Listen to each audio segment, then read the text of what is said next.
Assalamualaikum warahmatullahi wabarakatuh. Alhamdulillah, salatan wassalamun ala rasulillah wa ala alihi wa sahbihi wa man tabi'ahu hudah. Rabbi shrah li sadri wa yassir li amri wa hlul 'uqdatam min lisani yafqahu qawli. Terima kasih kepada Bapak Sadikin selaku moderator. Yang terhormat Bapak dosen Dr. Mustafa dan teman-teman sekalian, dalam kesempatan kali ini Al-Fakir akan mewakili kelompok 2 menyampaikan bahasan atau presentasi tentang bab wudu yang dinukil dari kitab Takrib, Matnul Ghoyah wa Takrib, dan dengan syarah atau penjelasan, sedikit penjelasan dari kitab Fathul Qorib. Saya akan menyampaikan bahasan tentang fardu dan sunnah wudunya, nanti insya Allah akan dilanjutkan oleh Ibu Mumun Maimunah terkait perkara-perkara yang membatalkan wudunya. Baik. Bismillahirrahmanirrahim. Qala al-musannifu rahimahullahu ta'ala nafa'anallahu bihi wa bi'ulumihi fid dharaini.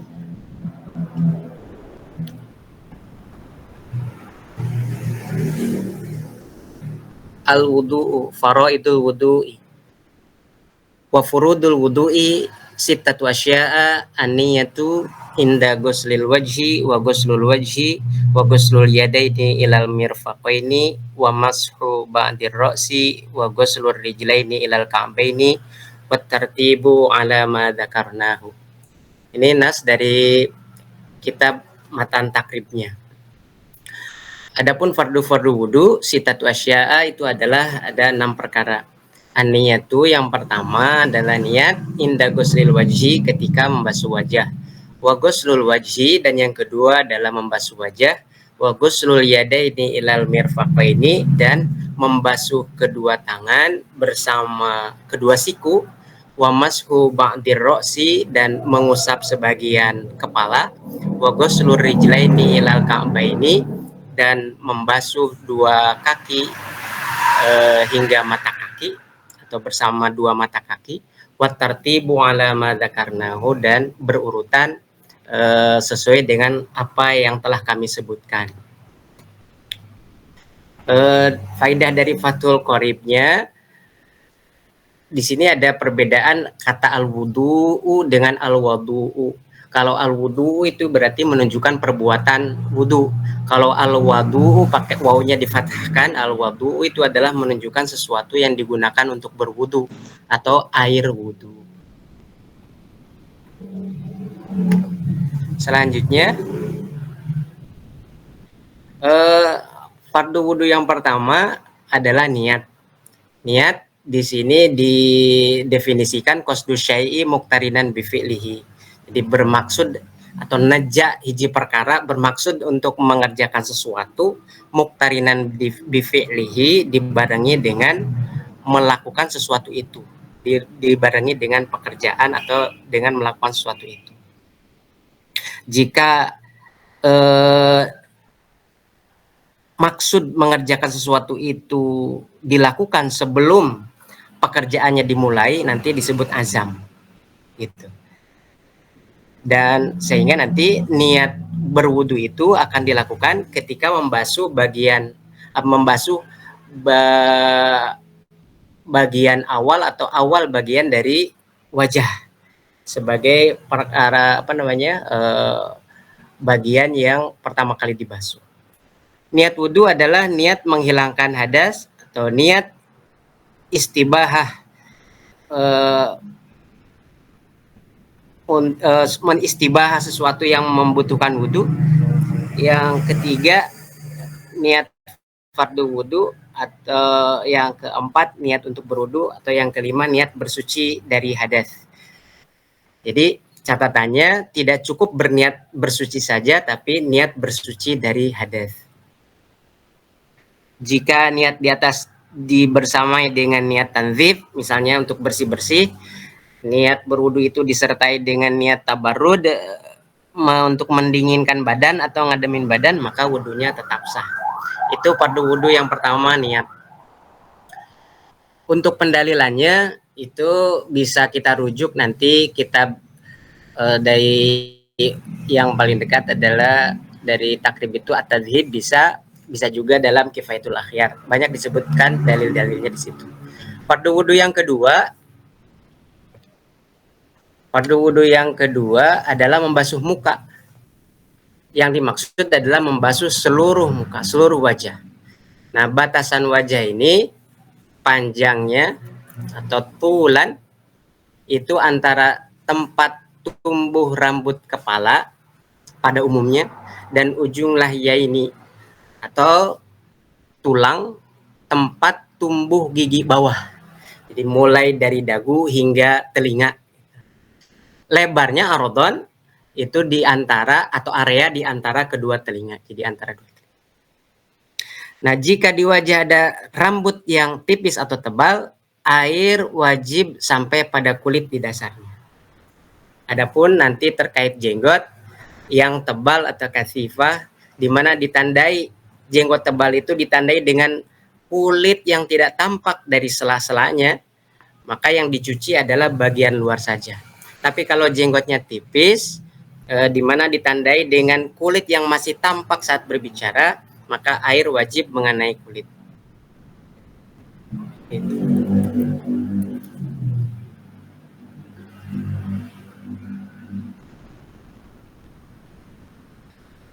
Catatannya, jenggot pada wanita dan hunsa atau manusia yang punya alat kemaluan ganda, itu air wajib mengenai kulit meskipun jenggot tersebut tebal. Catatannya yang kedua, ketika membasuh muka, wajib juga membasuh sebagian kepala, sebagian leher, dan sesuatu di bawah dagu. Kemudian yang ketiga, fardu wudu yang ketiga adalah membasuh kedua tangan sampai ke siku. Ghuslul yadaini ilal mirfaqaini. Nah, ila di situ bimakna ma'a atau bersama dua siku. Jika tidak memiliki siku, maka di dalam faidah Fathul Qoribnya, jika tidak memiliki siku, maka dikira-kira siku itu kadarnya sampai di mana. Kemudian faidah yang kedua, termasuk yang dibasuh adalah bulu atau rambut yang tumbuh di tangan hingga silaatin. Silaah ini kelenjar atau kutil atau lipoma yang tumbuh antara kulit dan daging. Juga jari tambahan, misalnya jarinya bukan 5 tapi 6, itu wajib dibasuh, serta kuku, sehingga kalau ada kotoran yang. Fardu wudu yang keempat adalah mengusap sebagian kepala. Nah, di dalam Fathul Qorib dijelaskan, mengusap kepala ini berlaku bagi laki-laki, perempuan, atau khunsa. Kemudian mengusap sebagian kepala ini bisa dengan mengusap sebagian rambut yang ada pada batasan kepala. Mengusap di sini bisa dengan tangan, bisa juga dengan khirfah atau dengan kain. Kemudian membasuh kepala sebagai ganti dari mengusap kepala itu sah-sah saja. Boleh. Kemudian meletakkan tangan yang basah tanpa menggerakkan tangan tersebut saat mengusap kepala, maka wudunya tetap sah. Itu fardu wudu yang keempat. Fardu wudu yang kelima, membasuh kaki hingga mata kaki. Jika yang berwudu memakai khuf, maka ia wajib mengusap khufnya, atau sebaliknya kalau tidak memakai khuf, dia wajib mencuci kedua kakinya. Membasuh kedua kaki ini mencakup membasuh bulu hingga silaatin. Silaatin ini adalah kelenjar atau kutil atau lipoma yang tumbuh di antara kulit dan daging. Juga jari tambahan atau jari yang lebih, sebagaimana penjelasan pada membasuh tangan. Kemudian fardu wudu yang keenam adalah tertib atau berurutan. Nah, yang harus berurutan adalah pada fardu wudu ini, jika lupa urutan, maka wudunya tidak mencukupi, artinya tidak bisa wudu tersebut digunakan atau menjadikan syarat sahnya sholat. Itu jika lupa urutan. Jika membasuh 4 anggota wudu sekaligus dengan izin orang yang berwudu, maka dianggap baru membasuh wajah saja. Maksudnya jika membasuh 4 anggota wudhu sekaligus itu nanti eh,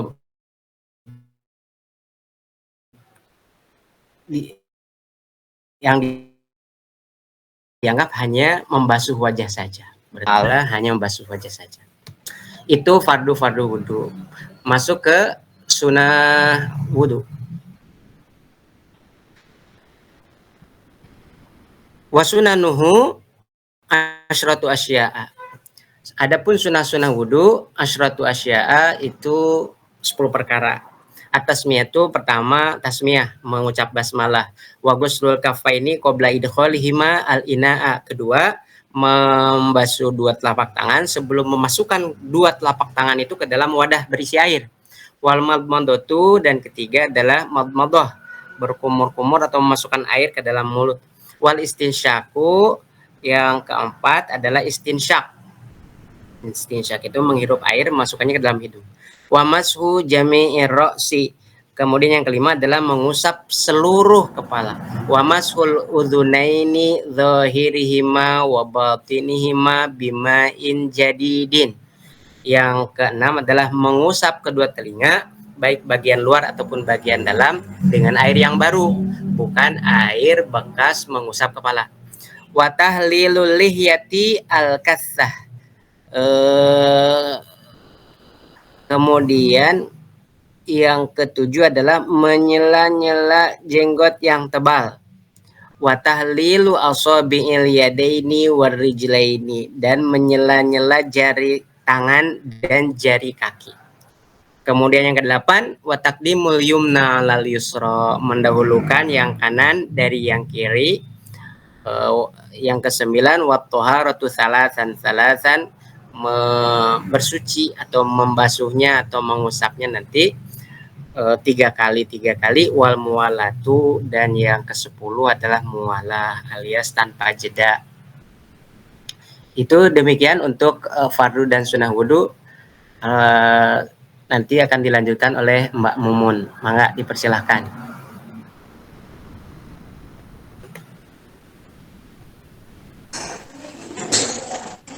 Bismillahirrahmanirrahim. Assalamualaikum warahmatullahi ta'ala wabarakatuh. Muqaddimah cukup tadi ya, ikut sama Bu Bude. Bismillahirrahmanirrahim. Nawaqidul wudu'i, beberapa yang membatalkan wudu. Waladhi yang kudul wudu'a sitatu asya'a, yang membatalkan wudu itu ada 6 perkara. Ma khoroja minas sabilaini, yang pertama yaitu ada yang keluar dari 2 jalan. Dari 2 jalan tersebut yaitu dari kubul atau dari dubur. Wa naumu ala ghairi hayatil mutamakin, dan yang kedua yaitu tidur ala ghairi hayatil mutamakin, dengan tidak dalam keadaan yang tidak menetapkan pantatnya. Maksudnya menetapkan atas apa? Di atas tanah atau bumi ya. Wa zawalul aqli, dan hilang akal bisukrin, dengan sebab mabuk atau marodin atau sakit. Walam surajuli al mar'ata, kemudian yang keempat, bersentuhannya kulit laki-laki al mar'ata terhadap kulit perempuan, al ajanabiyata, yang asing. Maksud yang asing di sini yaitu yang bukan mahramnya.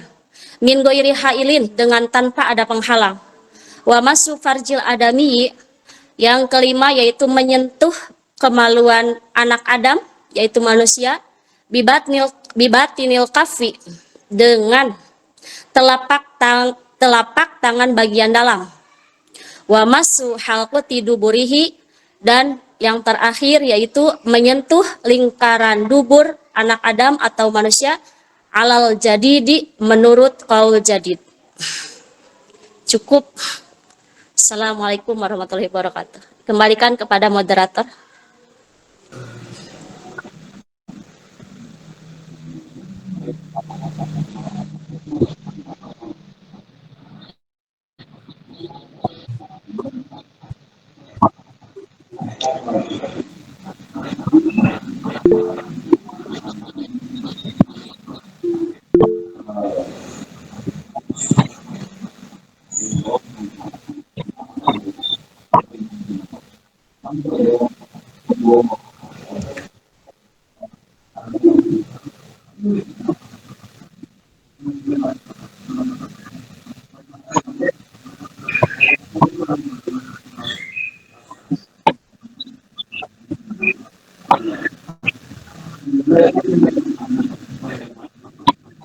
Iya, terima kasih atas waktunya Pak Sodikin. Yang kami tanyakan yang pertama tadi ada ketika termasuk perlunya wudhu itu mengusap rambut. Yang kami tanyakan merambut di sini batasannya itu yang bagaimana? Semisal seperti perempuan itu rambutnya panjang sampai sebawah pundak lah. Itu apakah kita cukup mengusap ujungnya atau ada batasan-batasan tertentu? Terus yang kedua, tadi kalau nggak salah saya mendengarkan presentasi dari Pak Yai Dede bahwa ketika memasuki volume itu yang nomor 6 itu termasuk tartik. Ini beliau tadi menyampaikan bahwa ketika ada orang 4 membasuhkan orang wudhu dengan izinnya tentunya ya, dari wajah, tangan, terus bagian kepala dan kaki itu hanya wajah saja.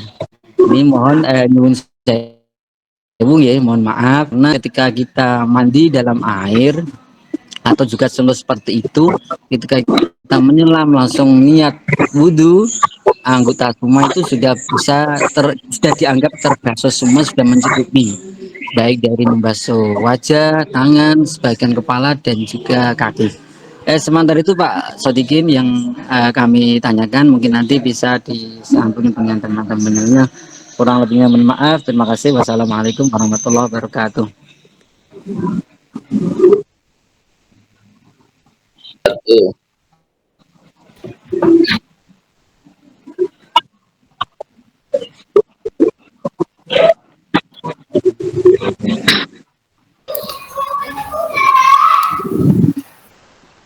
Takut lupa. Oh, dijawab dulu ya.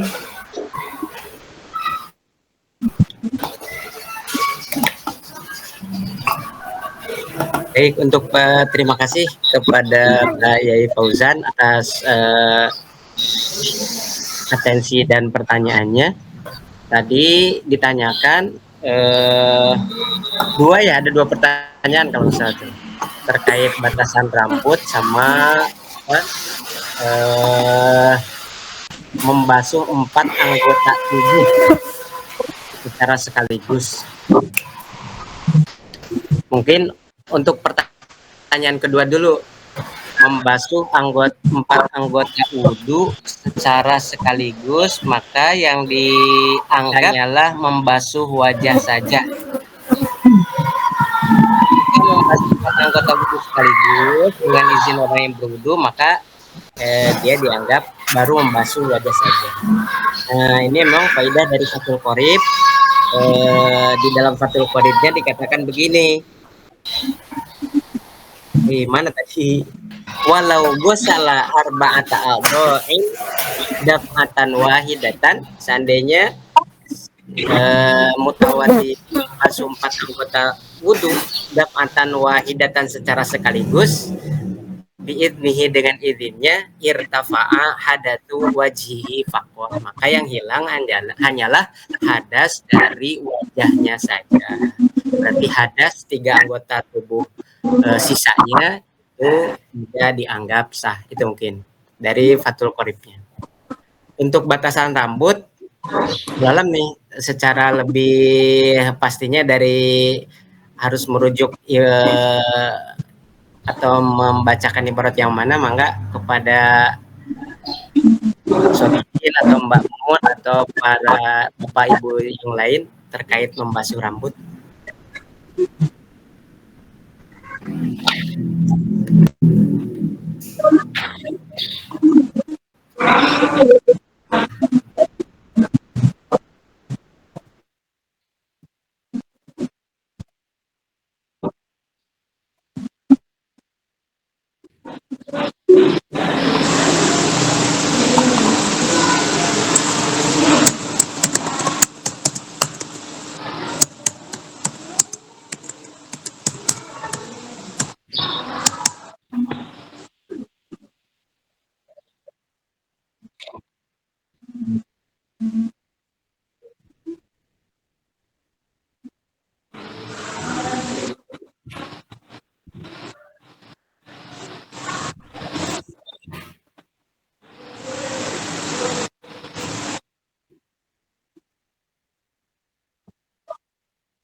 Pak Yai Fauzan itu keprank itu.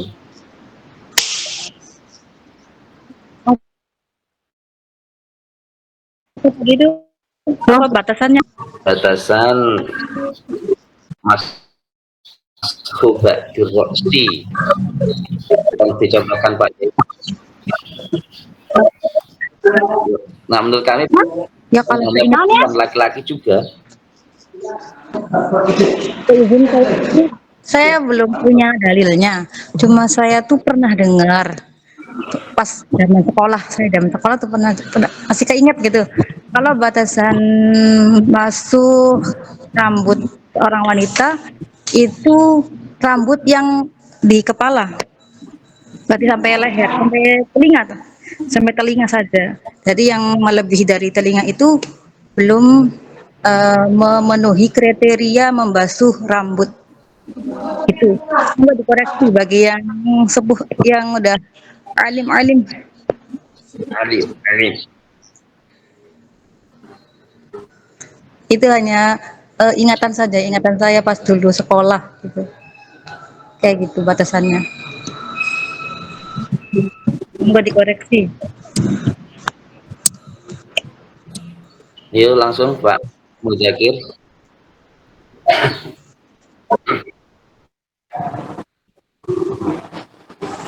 Mau bertanya Pak Sodikin, ini masih ada hubungannya dengan pertanyaan Pak Yai Fauzan tadi itu sih. Belum kejawab. Jawab dulu. Baru pertanyaan.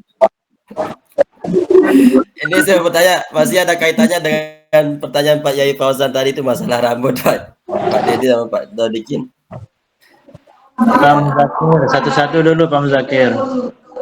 Ya, terima kasih Pak Moderator, Pak Sodikin dan Pak Idiri dan Ibu Mumun untuk materi 2 terkait dengan itu. Memang kita tahu udah dasar untuk kita ibadah termasuk sholat.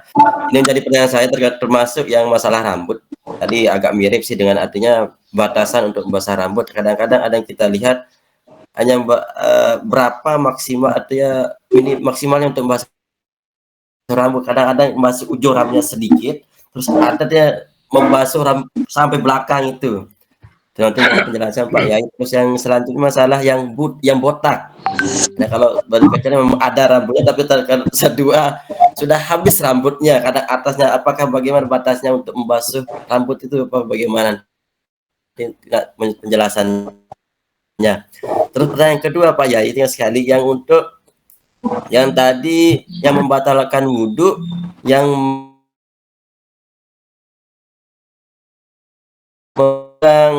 kemaluan anak Adam. Itu mungkin mohon penjelasan terkait batasannya Pak Yai, batasan yang membatalkan wudhu memegang anak Adam, bulan Adam. Terima kasih Pak Yai.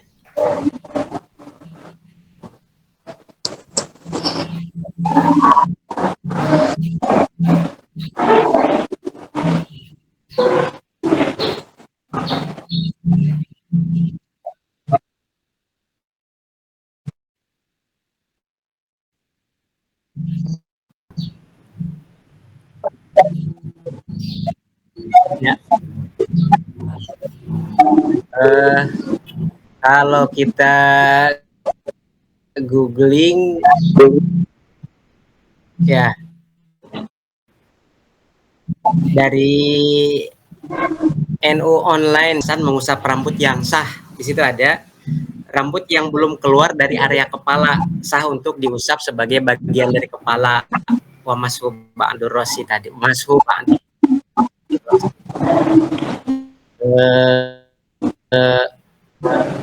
Nah, Syekh Said bin Muhammad Ba'ashin dalam kitab Busrul Karim diusap. Pertama, bagian depan rambut ubun-ubun adalah wajib. Ya. Yang kedua, pada bagian samping rambut pelipis. Yang ketiga, pada bagian belakang adalah tengkuk. Berarti bagian rambut yang menjuntai keluar batas-batas tersebut tidak sah hukumnya untuk diusap dalam wudhu. Gitu. Walaupun saat diusap diposisikan di area kepala yang sah. Berarti yang menjuntai melebihi tengkuk itu nanti kalau diusap itu saja, maka bersubak di rosunya tidak sah.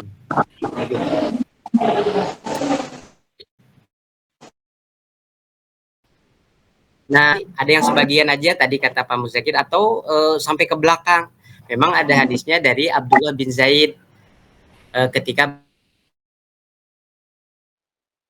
beliau menceritakan bagaimana Rasulullah SAW berwudu. Di situ ada kata aqbala bihima wa adbara. Kemudian beliau mengusap kepala beliau, mengusap kepala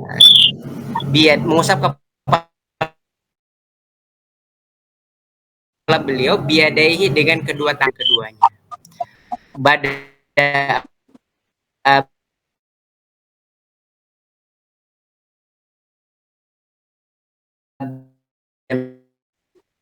Summa raddahuma ila makanil ladzi bada. Jadi beliau memulai dengan bagian depan dulu, mengembalikan kedua tangannya ke tempat semula, ke awal lagi. Itu mengusap. Hadis diriwayatkan muttafaqun alaih oleh Imam Bukhari dan Imam Muslim. Jadi seperti itu. Boleh sebagian saja atau tadi sampai ke tengkuk, dari depan sampai ke tengkuk baru dibalikan lagi ke depan. Itu mungkin ada pertanyaan apa lagi tadi? Yang butak Pak, yang habis rambutnya. Oh, yang butak. Nah, ya. Yang butak itu tanpa rambut ya?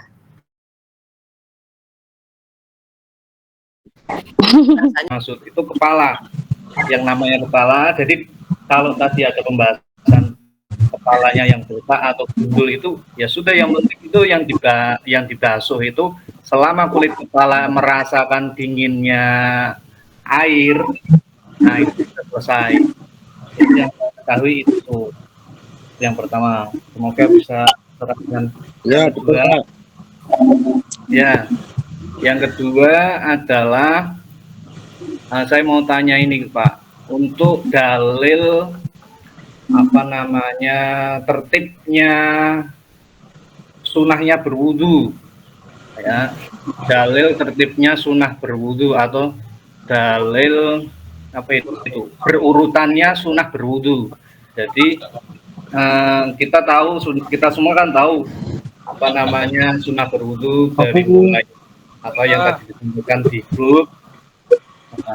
Itu yang mau saya tanyakan adalah dalilnya, baik hadis maupun riwayat ataupun apa saja yang bisa menjadi dasarnya sunah berwudu. Itu saja Pak, terima kasih, semoga dapat dipahami. Assalamualaikum warahmatullahi wabarakatuh.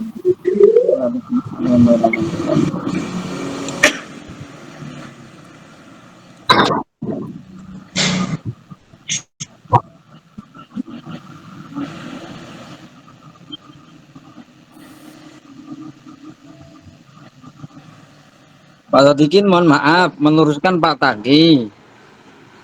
Itu bukan membasuh kepala, tapi mengusap kepala ya.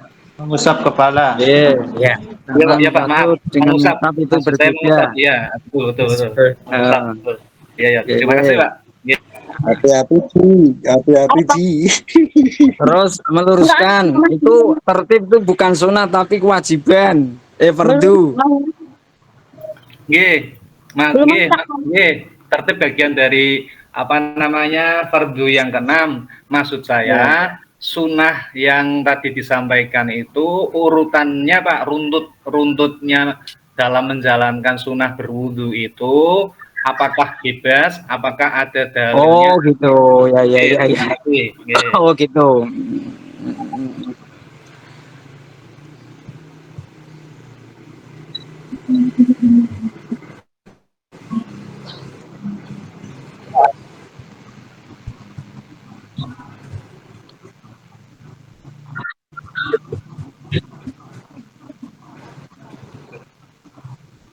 Protek. Ya, cepat sih. Oh ya, alhamdulillah. Apa, Dek? Kakak beradik itu. Musik proteknya. Musik protek. Kita. Iya. Di kendaraan antar ke Pak Lurah aja. Oh ya gede ya ada. Geser. Oleh jaring kertas. Betul kertas. Aduh.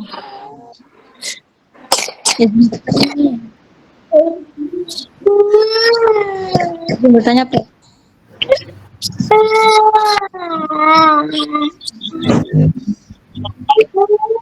Bismillahirrahmanirrahim. Dalam bahasan tartib tadi memang disebutkan yang diharuskan berurutan itu secara jelas ya, fakta nasnya itu adalah tartib dari fardu-fardu wudu. Untuk sunah-sunahnya bagaimana? Nah, mungkin kalaupun tidak ada ibarat bahwa sunah-sunah itu tidak tidak disebutkan harus tartib juga, tinggal merujuk hadis-hadis bagaimana Rasulullah SAW berwudu aja mungkin itu. Ada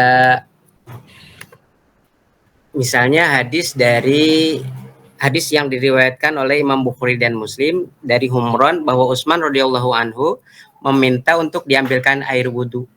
Da'a biwadu'in faghasala kaffaihi thalatha marrat. Lalu Utsman itu membasuh dua tangannya 3 kali. Tsumma madmado wastan syaqo wastan tharo. Kemudian beliau berkumur, beristinsyak dan beristinsar. Tsumma ghasala wajhahu thalatha marrat. Kemudian dia membasuh wajahnya 3 kali. Tsumma ghasala yadahul yumna ilal mirfaqi thalatha marrat. Kemudian dia atau Utsman ini membasuh tangannya yang sebelah kanan sampai ke siku thalatha marrat 3 kali. Tsummal yusra mithla dzalika. Kemudian beliau membasuh tangan kirinya juga seperti itu 3 kali.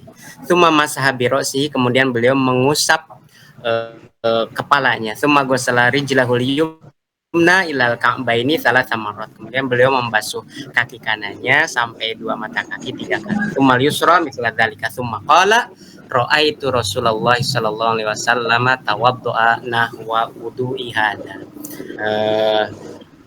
Saya melihat Rasulullah sallallahu alaihi wasallam berwudu seperti wuduku. Jadi mungkin itu. Jadi kalaupun tidak disebutkan bahwa sunah-sunah ini harus berurutan, pada faktanya dari hadis-hadis yang ada adalah urutannya seperti itu. Mungkin itu yang menjawab Pak ya, kan bisa ditambahkan sama yang lain, Bang. Mungkin yang ditanyakan dari Pak tadi, apakah itu sunnah semua dalam mentertibkan sunnah-sunnah wudhu atau ada yang harus tertib? Artinya ketika melakukan kesunatan wudhu tapi tidak berurutan, sehingga tidak dianggap termasuk sunnahnya wudhu, itu ada apa tidak? Mungkin bisa penjabaran dari pertanyaan Pak Taki.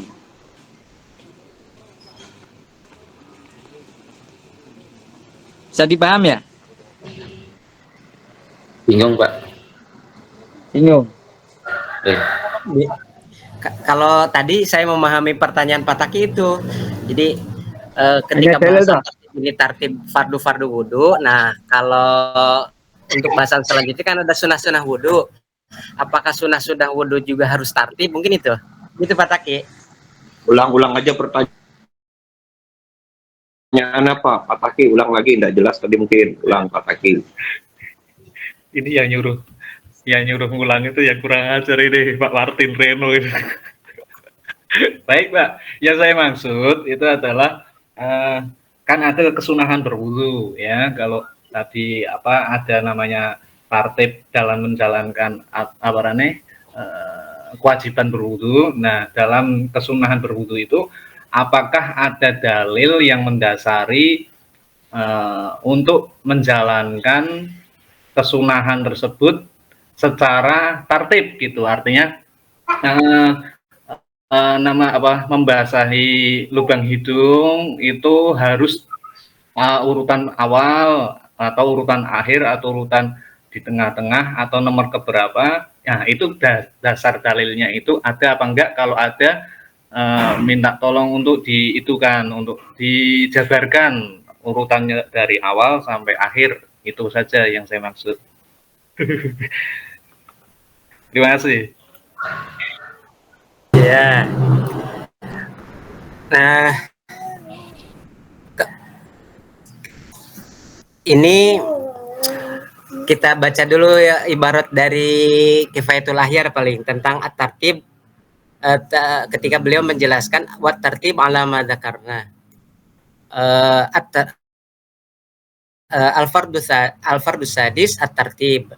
Kefarduan yang keenam adalah tartib. Wa fardiyatuhu mustafadatu minal ayat. Kefarduan tartib ini diambil dari ayat Al-Qur'an, idza qulna al-wawu litartib. Kalau kita katakan bahwa wawu dalam ayat tadi itu adalah litartib, bukan li mutlaqil jam'i. Wa illa famin fi'lihi. Kalau kita tidak mengatakan bahwa wawu dalam ayat tadi litartib, maka berarti kefarduan tartib ini diambil mustafadah min fi'lihi wa qoulihi alaihi salatu wassalam, dari perbuatan dan sabda Rasulullah SAW. Idlam yunqal anhu alaihi salatu wassalam annahu tawaddu'a ila murtaban, karena tidak dinukil dari beliau kecuali bahwasanya beliau berwudu dalam secara berurutan. Wali annahu alaihi salatu wassalam qala ba'da an tawaddu'a murtaban, bahwasanya beliau berkata setelah beliau berwudu secara berurutan, hadza wudu'un la yaqbalullahu salata illa bihi ay illa bimithlihi. Ini adalah wudu di mana Allah tidak akan menerima salat kecuali dengan wudu yang seperti ini. Begitu. Wali annal wudu'a ibadatun, begitu dalam Kifayatul Ahyar dilanjutkan bahwasanya wudu itu ibadah. Berarti ini meralat apa yang tadi saya katakan tentang tertib dalam fardu wudu aja, enggak begitu. Falau nasihat tertib lam yujzihi kama lau nasiyal Fatihah. Jadi kalau dia lupa urutan dalam wudu, maka wudunya tidak mencukupi dia, tidak menjadikan dia sah untuk sholat. Sebagaimana dia kama lau nasiyal Fatihah fi shalah awin najas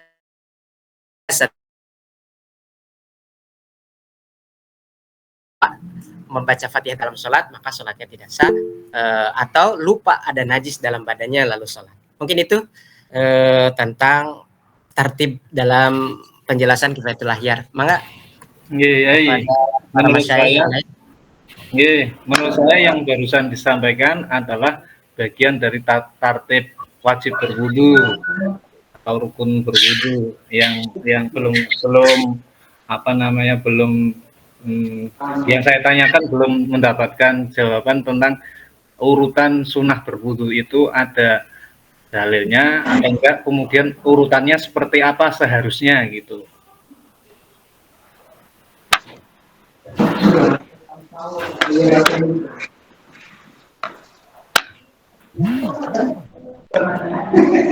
Sedikit mungkin Pak Taki.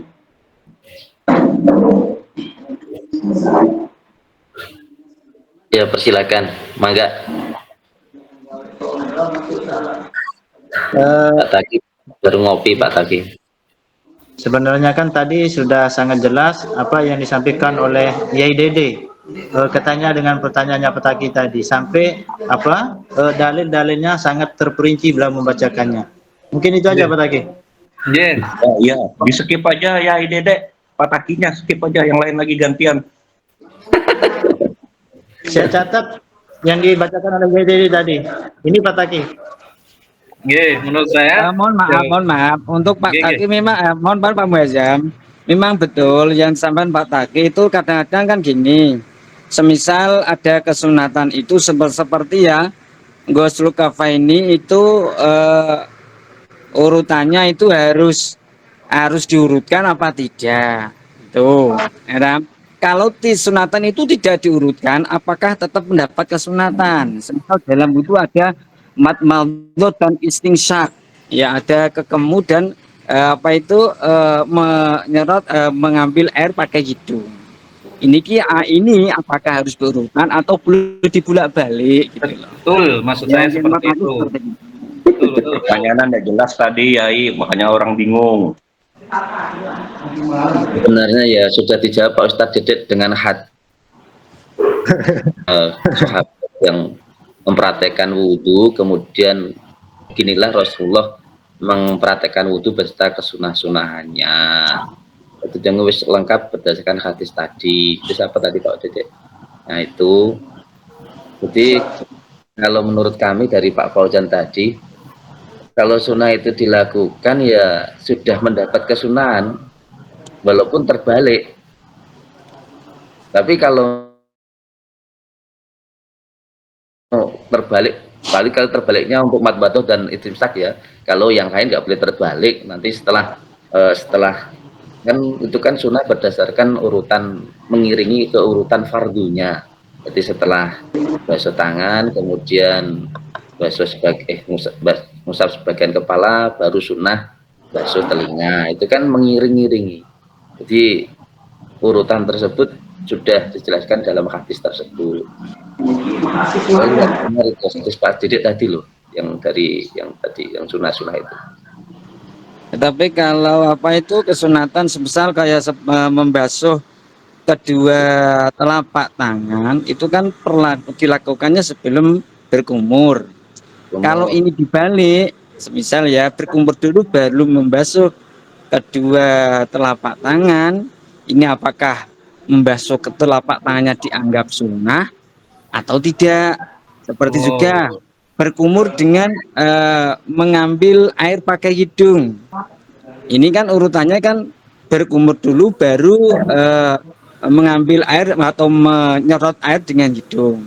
Nah, ketika melakukannya dia itu mengambil air di hidung dulu kemudian baru berkumur, apakah berkumurnya ini masih dianggap kesunatan wudhu atau tidak? Ini kan perlu memang perlu penjelasan.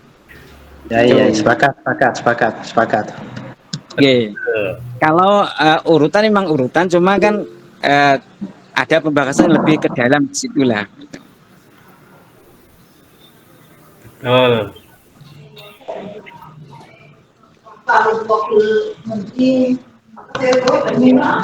Jadi memang ada kesunatan yang harus ditertibkan juga ada seperti membasuh telapak tangan dengan berkumur itu harus setelah membasuh telapak tangannya didahulukan sebelum berkumur.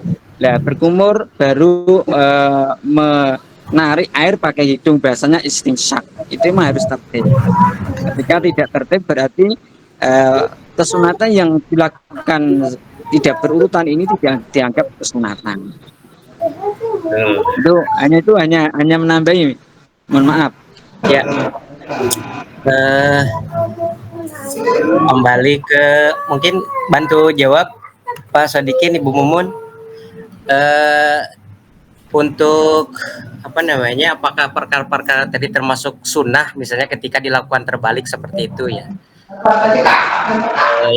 Yang harusnya membasuh tangan dulu 3 kali baru kemudian berkumur, malah berkumur dulu baru basuh tangan 3 kali gitu.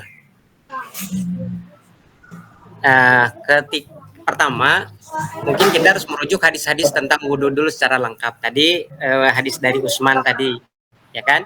Di situ ada kata-kata bahwa Utsman da'a biwadu'in fatawaddo'a. Di situ ada fatawaddo'a. Salah kafaihi salah tamarot, ya kan susunannya seperti itu. Fagosala, lalu beliau membasuh 2 tangannya 3 kali. Summa Nah, di situ ada summa. Summa ini berarti tartib. Faidahnya summa itu litartib. Matarohi, kalaupun matarohi. Summa madmado wastan saro. Kemudian beliau berkumur-kumur dan beristinsar. Madmado wastansor di situ pakai wau limut lakil jam'i boleh, berarti berkumur-kumur sambil beristinsyak, ya kan? Atau bisa juga wawunya litartib, misalnya seperti tadi dalam ayat wawunya litartib berarti berkumur-kumur dulu wastansaro dan lalu beristinsyak. Summa di hadis Utsman ini pakai summa lagi, summa ghassala wajhahu, ya itu jelas ghuslul wajhi termasuk kefarduan. Summa ghassala yadahul yumna ilal mirfaqi salah marrat. Summa ghassala lagi, summa masa ini masih yang fardu pakai summa kesananya. Nah, mungkin itu yang untuk memperhatikan haraf-haraf ataf dalam hadis Utsman ini, fagosala kafaihi thalatha marrat summa madmado wastansara summa gosala wajahu thalatha marrat. Hadis-hadisnya cukup banyak. Di sini ada hadis Abdullah bin Zaid bin Asim al-Ansori, tawaddo lana wudu Rasulillah, ketika beliau diminta untuk berwudu sebagaimana Rasulullah SAW berwudu. Nah, itunya haraf-haraf atofnya sama di sini. Fa minha la yadihi fa ghasalahu matsalatan summa adkhala yadahu fastakhrajaha famadmada wastan syaqa min kafin wahidin. Beliau berkumur-kumur dan beristinsyak dari min kafin wahidatin, dari satu telapak tangan yang sama. Berarti menciduk air dengan satu telapak tangan, berkumur-kumur dan beristinsyak sekaligus dari situ. Fafa'ala dzalika salasan. Gitu. Tsumma adkhala yadahu fastakhrajaha faghasala. Nah, di sini juga sama. Itu kalau yang ditanyakan adalah terkait kesunahan yang membasuh dua tangan di awal itu dengan berkumur-kumur dan berkumur-kumur dan beristinsyak. Di situ tinggal memperhatikan haraf apa yang digunakan. Mungkin itu.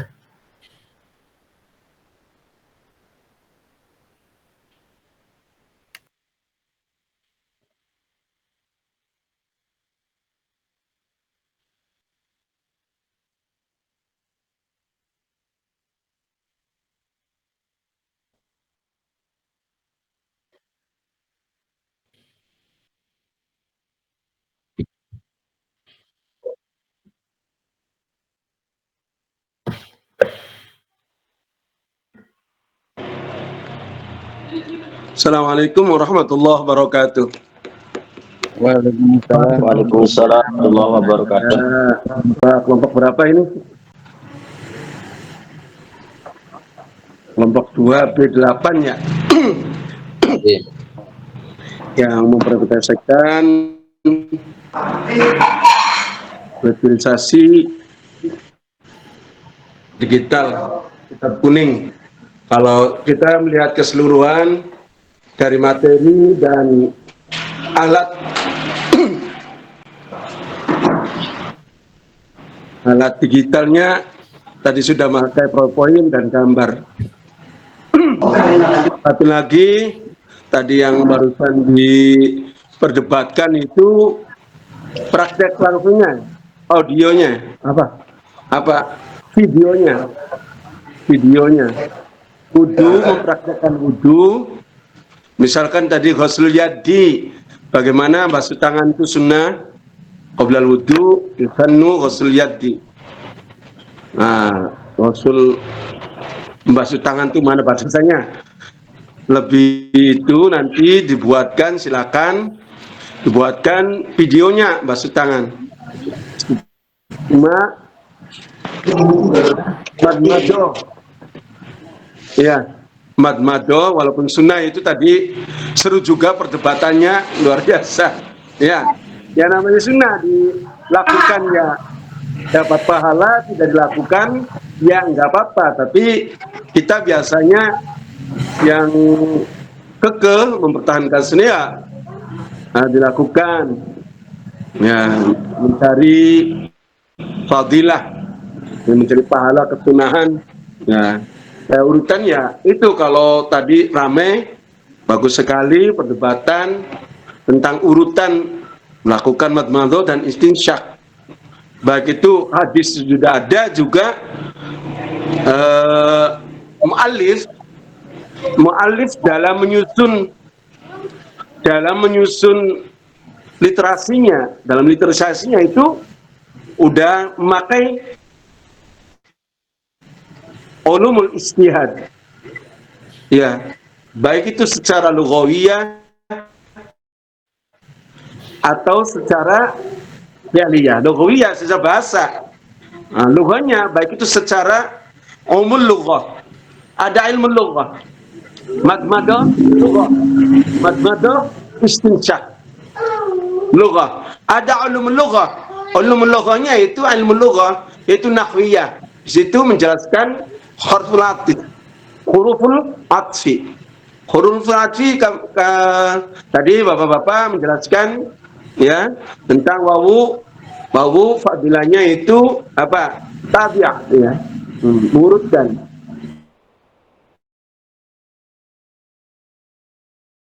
Jadi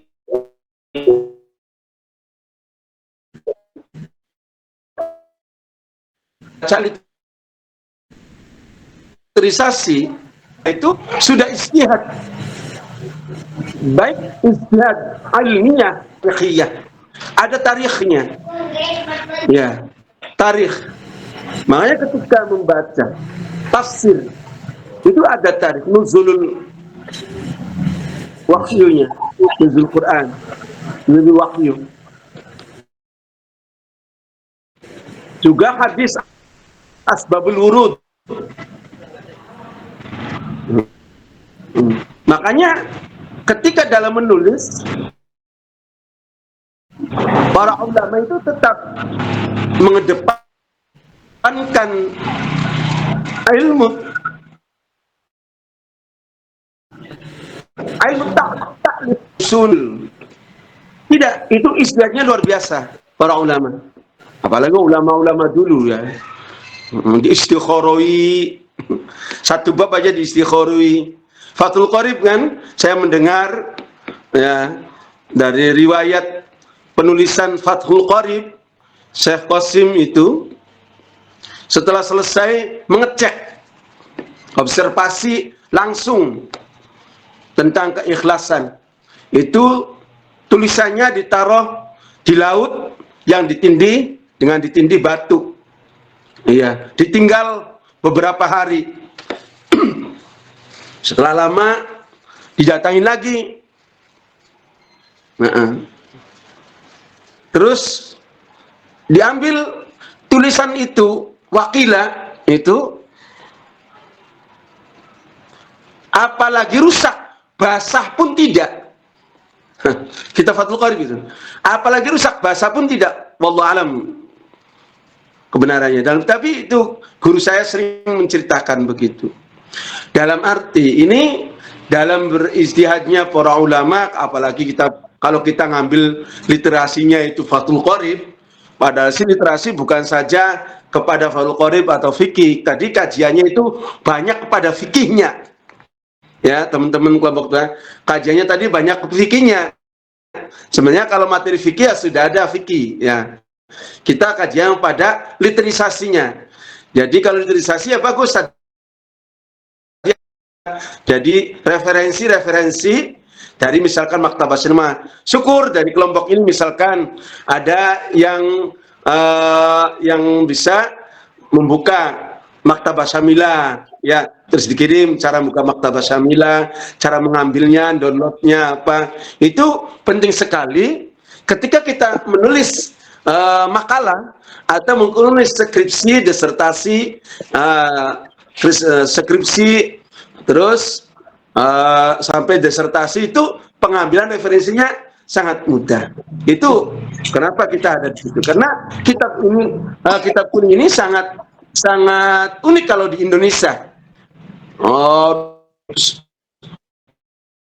Sebagai referensi yang babon, kitab kuning itu, kalau apalagi di kalangan pesantren yang biasa misalkan di antara teman-teman kita di kelas ini ada yang ikut Baksul Masail di Nahdien atau di Muhammadiyah Jamal Sarjih, itu akan mengambil referensi-referensi dari buku-buku Babon yang berbasis digitalisasi. Jadi nanti teman tadi ada siapa, Pak Fauzan, Pak Sodik tadi yang menyampaikan pendapat-pendapatnya, menjawab pendapat-pendapat itu, pertanyaan-pertanyaan, kita ambil referensinya, misalkan dibuka Maktabah Samilanya, atau dipoto itu Kifatul Akhyarnya, dipoto yang lebih cepat. Kalau ada Maktabah Samilanya, Maktabah Samilanya dibuka, lihat nih Maktabah Samilanya, buka kita Kifatul Akhyar bab sekian. Nah, kalau pakai Maktabah Samilanya, kalau pakai Kifatul Akhyar, dipoto aja, di share di grup nih dalilnya. Itu perkembangan literasi digitalisasi, ya, sehingga kita itu tadi ada yang krisis kan, mencari hadisnya dari mana, ya kalau sulit dari itu ya dipoto ditayangkan nih hadisnya loh. Jadi digital itu sangat dibutuhkan karena sampai sekarang itu kepercayaan publik kepada publik itu tetap aja selalu berkurang, selalu kurang puas. Beda dengan dulu, kita mendengar dari kiai, apa jari kiai, apa jari guru. Kalau kita mendengar dari guru, apa jari guru. Kalau dari kiai, apa jari kiai, jari kiai makanya. Jadi orang-orang soleh dulu, orang-orang di pesantren ada, ya saya itu dari orang tua saya itu begini, baca Al-Quran itu begini. Nah, padahal itu memang kiroat waros, kiroat itu Ibnu Katsir misalkan, ya. Tapi nggak jelas kan, guru saya itu baca Qurannya begini. Nah itu berarti kan riwayatnya itu ada. Yang semacam demikian itu selalu berkembang. Tapi ada yang ibaratnya sampai itu tuntutan akademisi itu, tuntutan akademisi itu dijawab dengan lisan, dibuktikan dengan tulisan, lebih-lebih dibuktikan dengan literisasi, ya, tulisan digital, literisasi digital, supaya diketahui oleh orang banyak. Tadi ada gambar-gambar, tadi ada apa tadi, teman-teman presentasi terus menyampaikan dan PowerPoint, ada gambarnya. Ditambah lagi itu kan baru gambar. Itu ada yang bertanya begitu, coba prakteknya gimana, mado itu kayak apa, kumur-kumur itu apa cuma kumur peh itu, atau kok sampai tenggorokannya sampai tenggorokan sini. Iya lakukan itu sama itu di atas sana itu sampai dalam. Itu bagi orang puasa timbul permasalahan-permasalahan. Itu jadi digambarkan istinsak, ngesep air di hidung, disembuhkan stres, itu istinsak, itu digambarkan.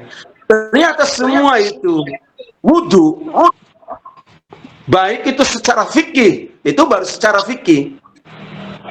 Kitab lain di kitab Khazinatul Asrar menjelaskan bahwa di situ ada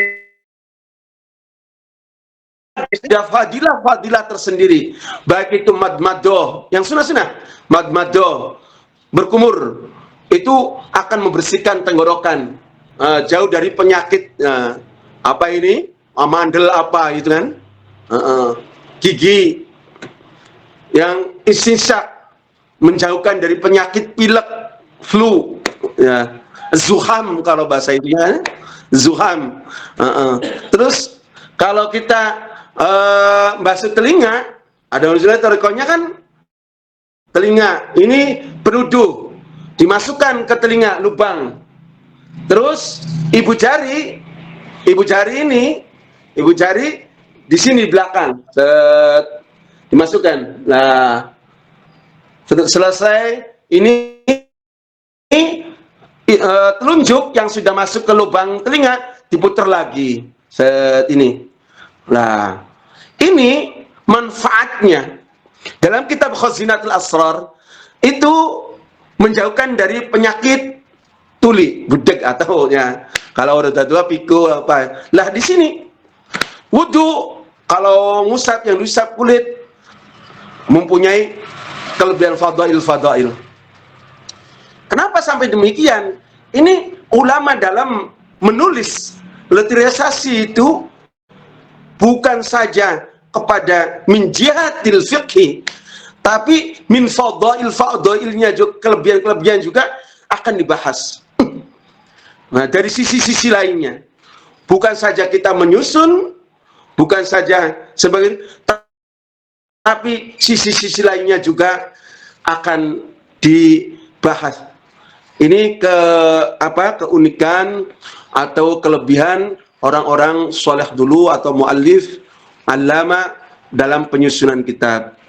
Nah, jadi tadi ada yang menyatakan itu dibahas dari beberapa segi, baik min jihatil lughahnya, baik itu lughah, ilmu lughahnya atau tarikhul lughahnya, itu semua muallif luar biasa di kalangan ulama dulu. Semoga kita juga, ilmu kita juga bisa mendapat berkah dari itu, dari para penulis-penulis, muallif kitab kuning.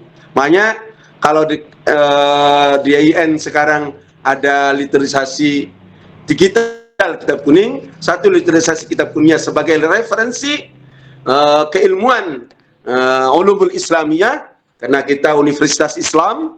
Kedua, digitalisasi karena sekarang semua baik itu mengambil atau menyampaikan dengan digital supaya bisa diserap oleh semua kalangan. Kita kalau ngaji online ya ngaji online, ya. Tapi bagaimana wudu bisa menjelaskan secara virtual online itu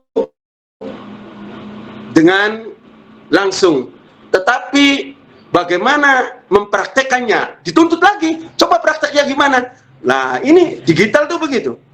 Apa kita jarak jauh? Kalau kita tatap muka sih enak kita menjelaskan, misalkan caranya basuh rambut tadi bagaimana, kalau laki-laki ya sempurnanya begini, ada yang cuma begini karena ini udah bagus, sudah rapi, udah begini ada.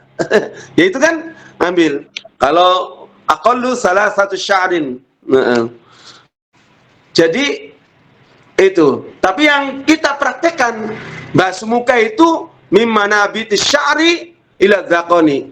Min nal udhunil yumna ila udhunis yusra. Oh. Terus likhyatain. Mana likhya itu? Jadi dibasuh, dipraktekkan, dibuat videonya. Saya minta salah satu dari kelompok 2 ini membuat video wudu. Nah, jadi yang sudah diperdebatkan oleh kita dibuat videonya. Itu namanya literasi digital supaya manfaatnya lebih luas, bisa dipahami oleh teman-teman kita, juga manfaat untuk bila perlu ya paten bisa diekspos dan menjadi TikTok atau menjadi itu. Ini lebih manfaat kepada yang lain. Ini tujuan ada literasi kitab kuning. Kalau mengaji kitab kuning di kalangan pesantren sudah terbiasa, Tetapi untuk membuat digital itu, dakwah melalui digitalisasi, ya itu literasi digitalisasi, yaitu tadi dengan buat TikTok, cara wudhu yang benar, dari kelompok 2 dibuat TikToknya, di-share. Wah, ini manfaatnya luar biasa, manfaatnya itu lebih manfaat itu. Karena ini tuntutan zaman. Banyak orang mengaji bisa membaca, tapi coba praktekkan bagaimana, mana bitis sya'ri jabah, ya. Mana dzaqon itu kan, kalau kita mempraktekkan, oh iya, dari telinga intil-intil ini, telinga kanan sampai telinga kiri. Mana bitis sya'ri ini sampai dzaqoni. Likhyatain, oh ini, langsung praktekkan. Basuh tangan sampai kalau di pundaknya diusap, basuh kaki, mata kaki, nah dipraktekkan terus, sunahnya sampai lutut. Nah ini kalau menjadi video, insya Allah akan menjadi bermanfaat kepada yang melihatnya. terutama ya kita sendiri menjadi konsumsi kita sendiri dan juga bisa menjadi konsumsi masyarakat luas. Barangkali itu ya ditingkatkan lagi untuk digitalisasinya. Tadi sudah bagus, ada PowerPoint, ada apa itu penjelasannya sudah. Tapi videonya belum. Tadi saya belum lihat videonya. Ada videonya belum? Ya, nggak apa-apa, berarti buat aja. Jadi tadi yang dimusyawarahkan itu atau yang dari isi materi wudhu itu dipraktekkan oleh salah satu, dibuat aja, dipelajari, dibuat cara berwudhu yang baik dari kelompok 2 B8 PJJ. Wah, ini luar biasa. Terima kasih ya semuanya. Semangat selalu. Amin. Semoga ilmu kita menjadi tambah, nambah berkah, manfaat di dunia wal akhirah. Amin. Amin ya rabbal alamin. Ya. Terima kasih Pak Tuhan.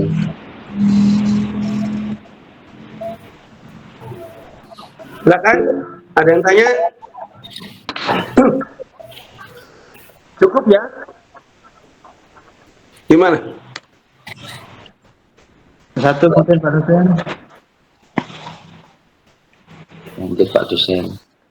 Ya kalau fikih mah luas. Dan insya Allah ini peserta banyak dari kalangan ustadz dan pada yang sudah biasa mengamalkan masalah ini. Tidak itulah. Saya yakin tadi dari diskusinya, semoga bisa diikuti oleh teman-teman yang lain. Ya.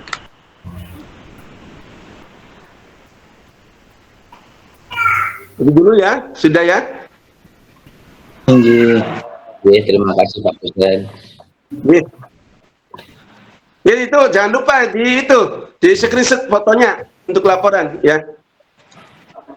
Dan materinya mohon dikirim di grup, nanti saya ini melalui apa ini? Google Meet ya. Nah, minta ya nanti untuk itunya. Untuk laporan di fakultasnya. Monggo Pak Sodikin screenshot.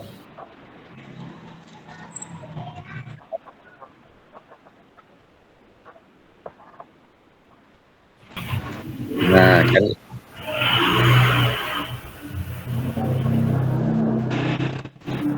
Pak Taki masih bengkok songkoknya itu Pak Taki.